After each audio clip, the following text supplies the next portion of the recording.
जी अस्सलाम वालेकुम स्टूडेंट्स। आज हम डिस्कस करेंगे इक्वेशन ऑफ कंटिन्यूटी को। और ये 6 चैप्टर का एक लॉन्ग क्वेश्चन है और कई बार पेपर में आ भी चुका है।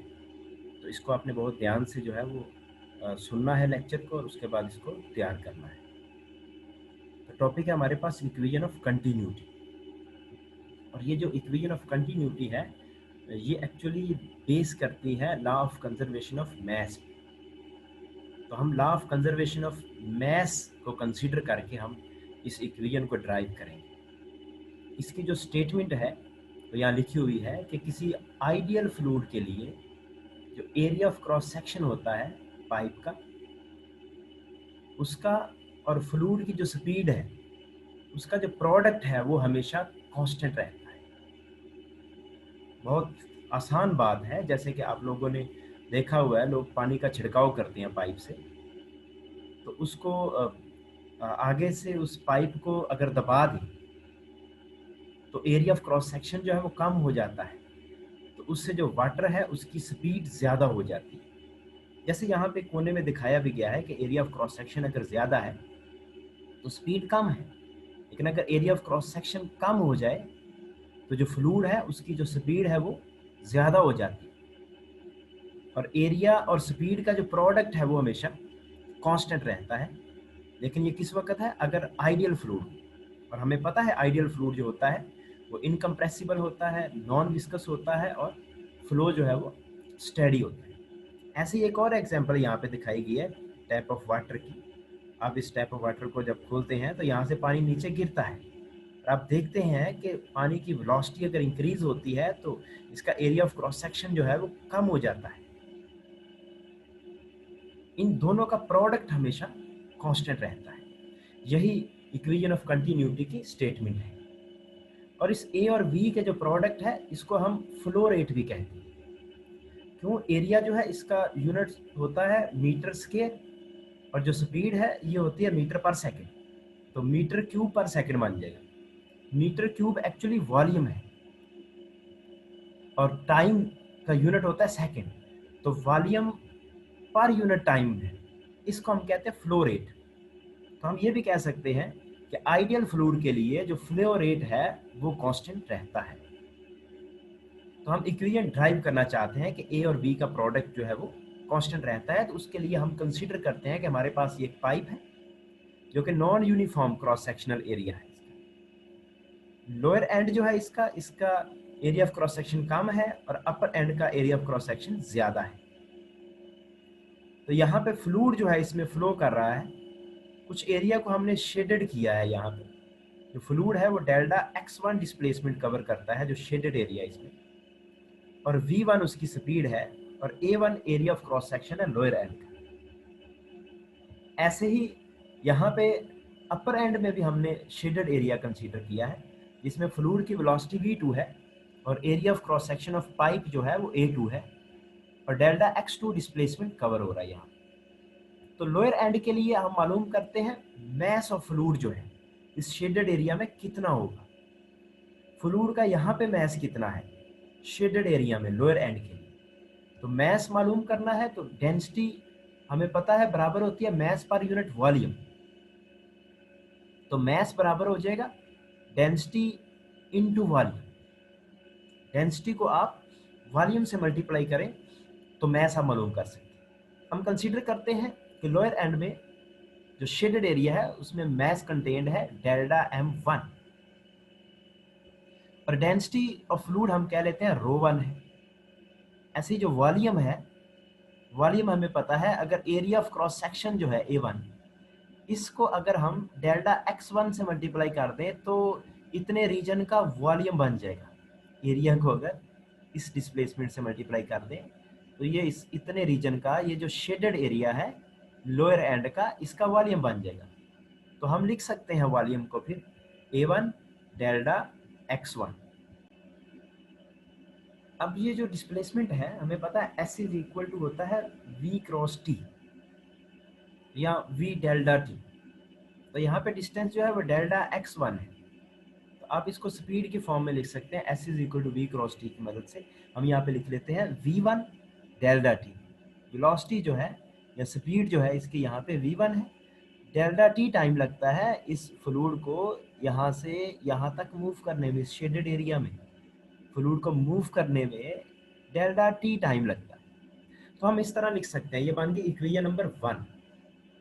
ऐसे ही हमारे पास जो अपर हैंड है, अपर एंड के लिए भी हम यहाँ पे जो शेडेड एरिया उसमें मैस कंटेंट मालूम कर सकते हैं। डेल्टा टी टाइम में यहाँ पे कितना मैस फ्लो करेगा इतने रीजन में, वो मालूम कर सकते हैं।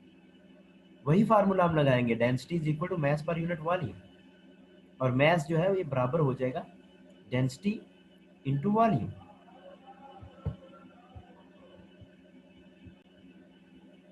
अब अपर एंड में जो मैस शेडेड रीजन में है कंटेंट, उसको हम डेल्टा m2 कह देते हैं, और ऐसे ही हम डेंसिटी जो है उसको ρ2 कह देते हैं यहाँ पे, और जो वॉल्यूम है वो a2 डेल्टा x2 हम लिख लेते हैं। अब फिर यहाँ पे जो डेल्टा x2 है इसको फिर आप स्पीड और टाइम की फॉर्म में लिख सकते हैं, s is equal to V cross T की मदद से। तो यहाँ पे फिर आप लिख दोगे v2 डेल्टा टी, इसको कह लो इक्वेशन नंबर 2। अब चूंकि हमने ये कहा हुआ है, कंसीडर किया है कि ये इनकम्प्रेसिबल नॉन विस्कस और स्टेडी फ्लो ऑफ फ्लूइड है, यानी कि आइडियल फ्लूइड है, और अगर आइडियल फ्लूइड है तो मैस तो कंजर्व रहेगा। अगर एक ही पाइप है इस तरह का और यहाँ पे फ्लूइड एंटर हो रहा है और यहाँ से जो है वो बाहर निकल रहा है फ्लूइड, तो जितना मैस यहाँ से एंटर होगा डेल्टा टी टाइम में, उतना मैस जो है यहाँ से बाहर भी एमिट होना चाहिए, क्योंकि ये कंप्रेसिबल तो है नहीं, डेंसिटी इसकी कांस्टेंट है, और हमने कहा ये स्टेडी फ्लो हो रहा है और विस्कोसिटी भी नहीं है। तो फिर जितना मैस यहाँ से डेल्टा टी टाइम में एंटर होगा उतना यहाँ से लीव भी करेगा, यानी कि मैस कांस्टेंट है, मैस कंजर्व रहेगा फ्लूइड का। तो एंटरिंग मैस जो है फिर वो बराबर होगा लीविंग मैस के। हम कह सकते हैं कि डेल्टा m1 जो है ये बराबर है डेल्टा m2 के। जैसे हमने कहा कि ये law of conservation of mass की बात करते हैं, ये एमसीक्यू बनता है कि जो इक्वेशन ऑफ कंटिन्यूटी है ये law of conservation of mass से रिलेटेड है। डेल्टा m1 को हम डेल्टा m2 के बराबर लिख लेंगे। डेल्टा m1 की वैल्यू हम इक्वेशन 1 से लिख लेंगे, ρ1 a1 v1 डेल्टा टी, और ऐसे ही डेल्टा m2 की वैल्यू हम यहाँ से इक्वेशन 2 से लिख लेंगे, ρ2 a2 v2 delta T. Delta T same time है तो डेल्टा टी कैंसिल हो गया। चूंकि इनकम्प्रेसिबल फ्लूइड है, आइडियल फ्लूइड हमने कंसीडर किया है, तो डेंसिटी भी कांस्टेंट रहेगी। जो डेंसिटी यहाँ पे लोअर एंड पे है फ्लूइड की, उतनी ही डेंसिटी यहाँ पे अपर एंड पे भी होगी।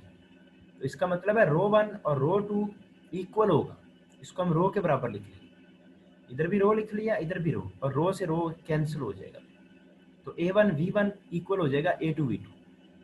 इसका मतलब है एरिया और वेलोसिटी का या स्पीड का जो प्रोडक्ट है वो लोअर एंड पे बराबर होगा एरिया और स्पीड का जो प्रोडक्ट है अपर एंड पे। चूंकि लोअर एंड का एरिया ऑफ क्रॉस सेक्शन कम है तो यहाँ पे स्पीड ज्यादा होगी, और यहाँ पे अपर एंड पे जो एरिया ऑफ क्रॉस सेक्शन है वो ज्यादा है, तो इसलिए यहाँ पे स्पीड जो है वो कम होगी, लेकिन इनका प्रोडक्ट जो है वो कांस्टेंट रहेगा। तो हम कह सकते हैं फिर ए और वी जो है इसका प्रोडक्ट जो है वो क्या है, कांस्टेंट है। बल्कि ये प्रूफ हो चुका है कि ए और वी जो है ये वॉल्यूम पर यूनिट टाइम है, V over T, it mean के फ्लो रेट जो है वो कांस्टेंट है।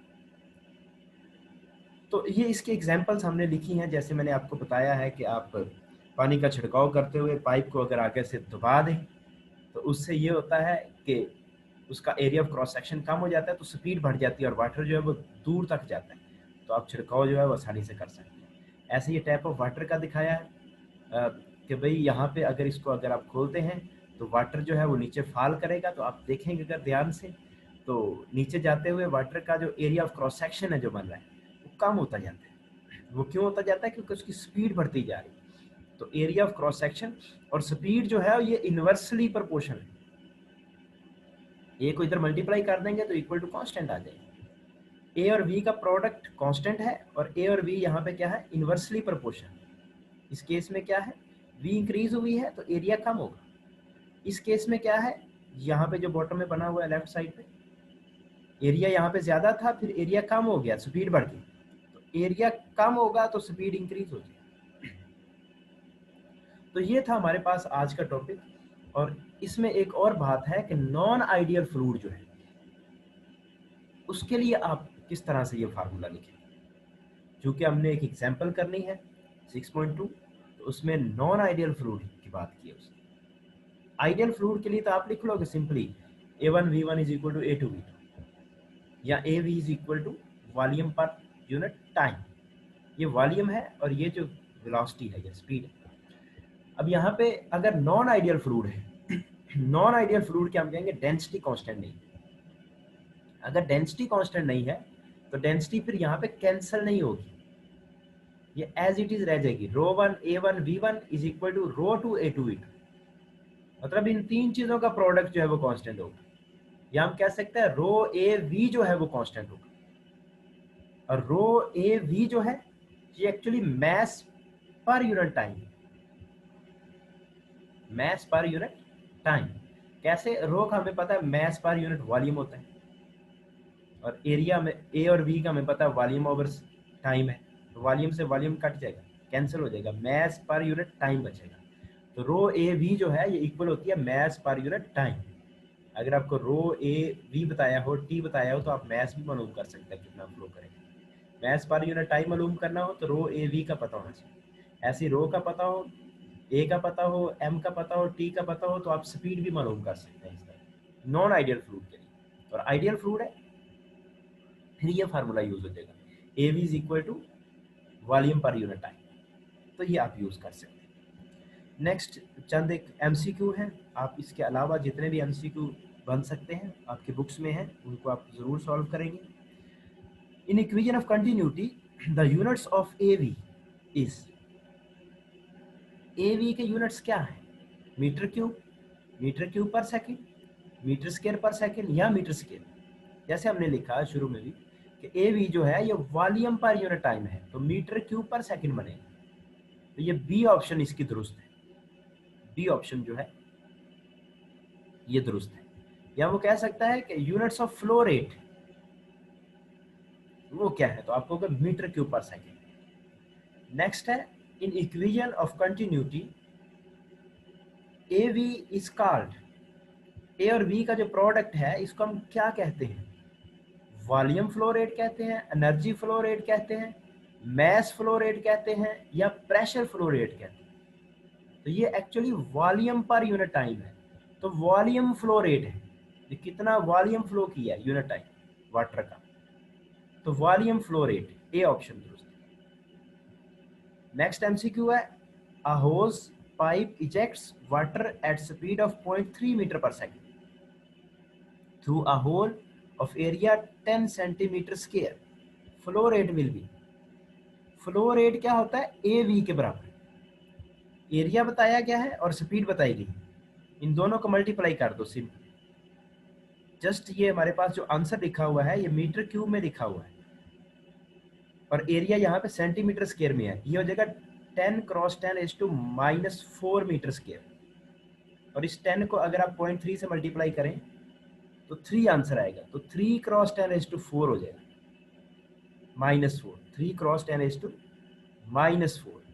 तो ये बी ऑप्शन दुरुस्त है, 3 क्रॉस 10⁻⁴ मीटर क्यूब पर सेकेंड। आप इसको सिस्टम इंटरनेशनल में कन्वर्ट कर लेंगे, 1 सेंटीमीटर स्क्वायर जो है 10⁻⁴ मीटर स्क्वायर होता है। ऐसे ही एक और एमसीक्यू है, law of conservation of mass is related to Bernoulli's equation, equation of continuity, Stokes law, या विस्कोसिटी। तो हमने इक्वेशन ऑफ कंटिन्यूटी में law of conservation of mass की बात की, लिखा है delta m1 equal to delta m2, तो ये इक्वेशन ऑफ कंटिन्यूटी से रिलेटेड। तो स्टूडेंट्स ये था आज का हमारा लेक्चर, आप इसको दोबारा सुने, अगर समझ नहीं आई कोई क्वेश्चन हो तो आप पूछ सकते हैं। अल्लाह हाफिज़।